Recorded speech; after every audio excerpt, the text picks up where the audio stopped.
अस्सलाम वालेकुम, good evening ladies and gentleman. उम्मीद करता हूँ आप सब ठीक हैं। मैं फैसल ढेडी आपको खुशामदीद कहता हूँ आज की नई एपिसोड में, जिसका नाम है midweek market recap by foundation securities, जहां हम डिस्कस करेंगे की performance takeaways of TSX performance from the last 3 working days.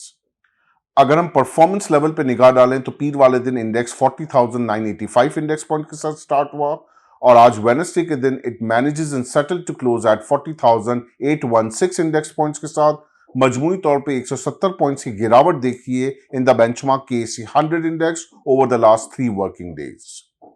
अगर हम लिक्विडिटी फैक्टर पे निगाह डालें तो पीर वाले दिन KSE 100 इंडेक्स में 97 मिलियन शेयर्स का मजमूई तौर पे काम देखा गया, फॉलोड बाय ट्यूसडे के दिन थोड़े बेहतर वॉल्यूम नजर आए और 115 मिलियन शेयर्स का मजमूई तौर पे काम देखा गया और आज वेडनेसडे के दिन तकरीबन 109 मिलियन शेयर्स का KSE 100 इंडेक्स में काम देखा गया in the benchmark KSE 100 index down by 5% on day basis.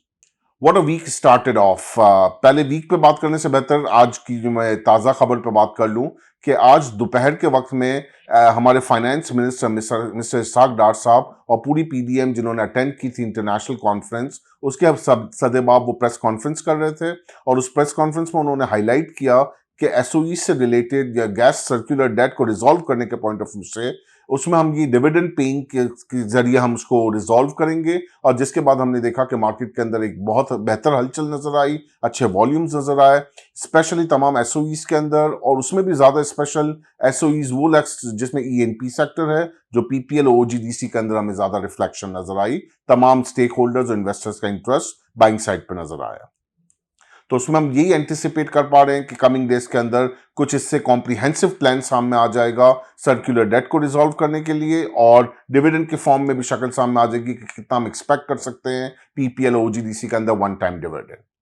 साथ ही साथ वीक स्टार्ट तो रहा विद वेक किस्म की परफॉर्मेंस के साथ, जिसमें पॉलिटिकल अनसर्टेनिटी भी अपनी जगह रही, इकोनॉमिक चैलेंजेस भी अपनी जगह रहे और साथ ही साथ एंटिसिपेशन यही रही कि कुछ चीजें आगे गोइंग फॉरवर्ड बेहतर हो सकती हैं ऑन द IMF फ्रंट। लेकिन उससे पहले हम उस पर निगाह डाल दें कि इस वीक के अंदर हमने देखा कि इंटरनेशनल कॉन्फ्रेंस हुई on climate resistance Pakistan in Geneva, जिसके अंदर हमने देखा कि हमारे प्राइम मिनिस्टर साहब ने और साथ ही साथ पूरी PDM और कैबिनेट के लोग मौजूद थे और जिसमें हमने देखा कि इंटरनेशनल डोनर्स ने बड़े ओवरवेलमिंग अंदाज में पाकिस्तान की मदद की, शायद यही बेहतर वर्ड होगा। और इसी के अंदर रहते हुए हमने देखा कि मोर देन 8.5 बिलियन डॉलर्स के कमिटमेंट्स नजर आए हैं in the period of coming 3 years तक। तो हम देखेंगे कि किस तरीके से आगे इस चीजों के अंदर प्रोग्रेस आती है, बट एटलीस्ट थैंक गॉड के कमिटमेंट के नंबर्स थोड़े बेहतर हैं और वो किस तरीके से रियलिस्टिकली ऑन ग्राउंड आते हैं वो आगे हमें देखना होगा। साथ ही साथ कुछ साइडलाइन पे IMF के साथ मीटिंग भी रही फाइनेंस मिनिस्टर इसाक डार साहब के साथ। उनकी पोजीशन बड़ी क्लियर है, रिजर्व्स को बेहतर बनाना है, चीजों को सेटल करना है, सब्सिडीज को खत्म करना है, पब्लिक को पास ऑन करना है, चीजें गवर्नमेंट की किताब को बेहतर करना है और उसी सदेबाब चीजें नजर भी आ रही हैं कि ओगरा ने गैस का प्रपोजल दे दिया है गवर्नमेंट को 74% इंक्रीज के साथ और जिसका नेचुरली एक इम्पैक्ट तो आएगा, लेकिन ये this is one of the demand and condition जो प्री कंडीशन कह सकते हैं IMF की। साथ ही साथ IMF इस बार बड़ा स्ट्रिक्ट अपनी पोजीशन पे कायम है कि इलेक्ट्रिसिटी को भी महंगा करना है। गैस का तो इन्होंने नोटिफिकेशन अभी आई गया है, गवर्नमेंट मोस्ट प्रोबेबली अप्रूव कर ही देगी और साथ ही साथ एक्सचेंज रेट को मार्केट बेस्ड कर देना है। तो ये वो तमाम कंडीशंस है जो गवर्नमेंट को कमिंग डेज में करना है in order to avail this deal जिसको हिट करना है इनको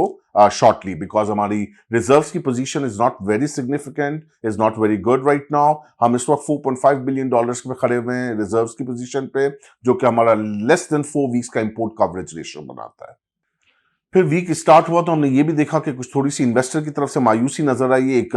पॉपिंग आइटम के अंदर, जिसके अंदर बहुत अच्छा वॉल्यूम होता है TRG के अंदर, जिसमें हमने देखा कि एक नोटिस आया जिसमें इंटरनेशनल TRG कंपनी ने लोकल TRG के फॉर्मर CEO को और कुछ सेलेक्टेड कंपनीज को नोटिफाई किया है for the alleged attempt of hostile takeover condition, जिसके मैटर के ऊपर इसमें रेलेवेंट नोटिफिकेशन आया कि फर्दर प्रोसेस उस वक्त तक ना हो जब तक कोई हियरिंग के ऊपर या कोर्ट के अंदर जब तक ये मैटर आउटस्टैंडिंग है।